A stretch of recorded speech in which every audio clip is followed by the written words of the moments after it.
Hyvä yleisö, oikein lämpimästi tervetuloa täällä paikan päällä Porissa ja myös siinä striimin päässä.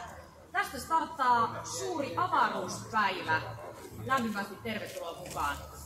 Nyt siis suunnataan katse avaruuteen ja tulevaisuuteen ja pohditaan, että minkälainen avaruusosaamisen huippumaa Suomi voi olla nyt ja tulevaisuudessa. Ja entä mitä uutta ja jännittävää tänne Poriin saadaan tänään aamulla allekirjoitetun uuden sopimuksen myötä? Ja tietysti tänään pohditaan myös isoja kysymyksiä, kuten sitä, että milloin ihminen seuraavan kerran matkustaa Kuuhun tai ehkä jopa Marsiin. Nimittäin meillä on huippu kiinnostavia vieraita tulossa, muun muassa entinen NASAn astronautti Ron Garang, joka on viettänyt elämästään puoli vuotta avaruudessa. Ronin puheenvuoro kuullaan tuossa puolen tunnin päästä. Ja mun nimi on Maria Nykänen ja juonan tämän suuren avaruuspäivän. Ensimmäisenä meillä on täällä lavalla NASAn avaruuskävely-insinööri Kimmo Nieminen. Turun yliopiston Rami Vainio, professori. Satakunnan ammattikorkeakoulusta Heikki Haaparanta. Ja Porin kaupunginjohtaja Lauri Inna. Tervetuloa kaikille. Nyt ensimmäisen puolen tunnin aikana pohditaan tosiaan, että mitä uutta tänne Porin seudulle nyt saadaan. Nimittäin juuri tässä aamupäivällä Porin kaupunki, Turun yliopisto ja Satakunnan ammattikorkeakoulu ovat allekirjoittaneet uuden yhteistyösopimuksen. Ja se tuo tänne Porin alueelle avaruusalan koulutusta, tutkimusta, uutta osaamista. Ja tarkoituksena on myös, että opiskelijat pääsevät itse rakentamaan satelliitin, joka myös laukaistaan avaruuteen, ja tuon satelliitin tuottamaa tietoa pystytään sitten monella tavalla hyödyntämään myös täällä Porin alueella. Ja tämän idean taustalla on porilaislähtöinen NASAn avaruuskävely-insinööri Kimmo Nieminen, joka on täällä paikalla. Niin Kimmo, kerro tähän alkuun, mistä yhteistyössä on kyse ja mistä idea niin sanotusti lähti?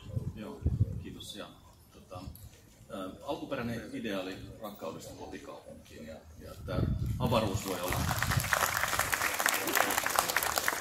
voi olla ihmisillä vähän kaukainen asia, mutta kaikki te olette siellä katsomassa tätä, niin te olette kaikki avaruusaluksessa tällä hetkellä nimeltä maaplaneetta ja se on mukana me jokapäiväistä elämää. Kaikki mitä me tehdään, viestinnät ja turvallisuusasiat, kaikki ihmiset on koko ajan tekemissä avaruuden kanssa enemmän kuin he ehkä kaikki ymmärtävätkään. Ja se mitä mä halusin tuoda Poriin on joku konkreettinen ohjelma niin, että lapset ihan päiväkodista yliopistotasolle asti pääsevät mukaan toimimaan avaruusteknologian parissa ja että me pystyttäisiin kasvattaa sen ympärille uusia startuppeja ja työpaikkoja Poriin ja virkistää elinkeinoelämää. Tämä on semmoinen, ei ainoastaan niin teoriatasolla, vaan konkreettisesti aloitetaan, että me valmistetaan pieni edullinen CubeSat, joka sitten laukaistaan avaruuteen ja sitten seurataan sen toimintaa. Ja tässä tähän mielellään niin halusin, että tähän mukaan tulisi kaikki tosiaan ammattikoulut ja lastenkodit ja kaikki lapset pääsisivät jollakin tavalla mukaan tähän. Mahtavaa. Kerrotko vielä lyhyesti, mitä NASAn avaruuskävely-insinööri tekee? Minkälainen on työpäivä? Joo, eli mä oon 30 vuotta ollut NASAlla töissä ja siellä on astronauttitoimistossa, eli astronauttitoimistossa on astronautit ja insinöörit. Ja astronautit tietysti on ne, jotka toteuttaa sitten nämä meidän suunnittelemat tehtävät ja mun tehtäviin kuuluu kuun pinnalla tehtävät avaruuskävelyt tällä hetkellä, joten niiden toteutus ja suunnittelu ja turvallisuusasiat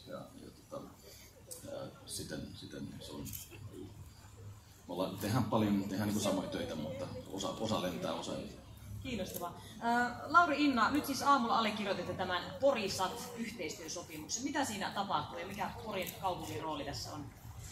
Joo, tosissaan on suuri ilo ja kunnia olla täällä ja iso kiitos vielä Kimmolle tästä meidän upeasta matkasta. Me olemme noin vuoden päivät tässä pitäneet yhteyttä ja harrastaneet tiedonvaihtoa. Ja tämä avaruusmatka on ollut itsellekin tämmöinen vähän tämmöinen avartava asia.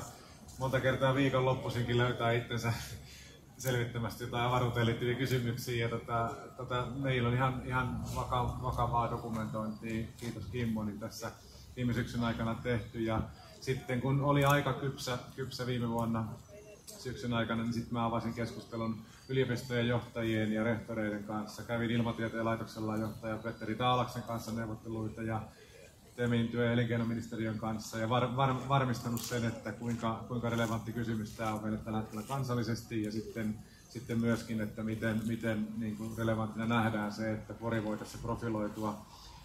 Tässä tietysti on aina on kasvatuksellisia niin sanottu STEAM-ajattelumalli, eli puhutaan Science, Technology, Engineering, All Science, Mathematics ajattelutavasta, mitä me voidaan tuoda porilaisille lapsille ja nuorille ja korkeakouluopiskelijoille tulevaisuudessa ajatusmallia siitä kaipuuta niin kuin tähän kansalliseen tieteen tekemiseen ja polkuja siihen. Konkreettisesti tarkoittaa viime kädessä, että luodaan nyt mallia ja on sovittu siitä, että lähdetään rakentamaan mallia Satakunnan ammattikorkeakoulun ja Turun yliopiston kanssa siitä. Mun oma unelma, jos mä voin sanoa sen tässä käteen ääneen, niin on se, että meillä on käynnistyy hetken päästä ohjelma, jossa 4 vuotta opiskelija on eka insinööriopintoja tekee ammattikorkeakoululla ja siitä sitten maisteri- tai diplomi-insinööriohjelma Turun yliopiston hoitamana niin meidän yliopistokeskuksella. Ja tälle on ihan relevantti kansallinen tarve. Meidän erilaiset avaruusohjelmat ja tarpeet tässä valtakunnassa kasvaa huimaa vauhtia. Ja sitten mikä kaikista parasta, niin ensimmäisen semmoisen ison pumaskan, kun Kimmo mulle viime syksynä lähetti, mistä käytiin läpi tätä NASAn CubeSat-programmia ja siihen mukaan lähtemistä, niin siinä tuli niinku, ei ihan näillä samoilla sanoilla, mutta mä pongasin sieltä niin sanottu flagship-tutkimusohjelmat Turun yliopistosta, mikä on tämä Digital Water, jos tämmöinen DIVA-hanke, missä muun muassa voidaan niinkin yksinkertaista asiaa hahmottaa, kun avaruuden kaukkokartoittamisatelliittityökalulla seurata Kokemäenjoen tulvariskikysymyksiä, joita on siis jo tehty aikaisemminkin, että nämä loppujen lopuksi tulee meillä aika lähelle sitten ja sitten toinen on tämä biodiversiteettitutkimus, missä on ihan Sosalu Ilari, huippuprofessori Turusta jatkaa kanssa tässä ja sitten tosissaan tämä STEAM ja LUMA-kokonaisuus, eli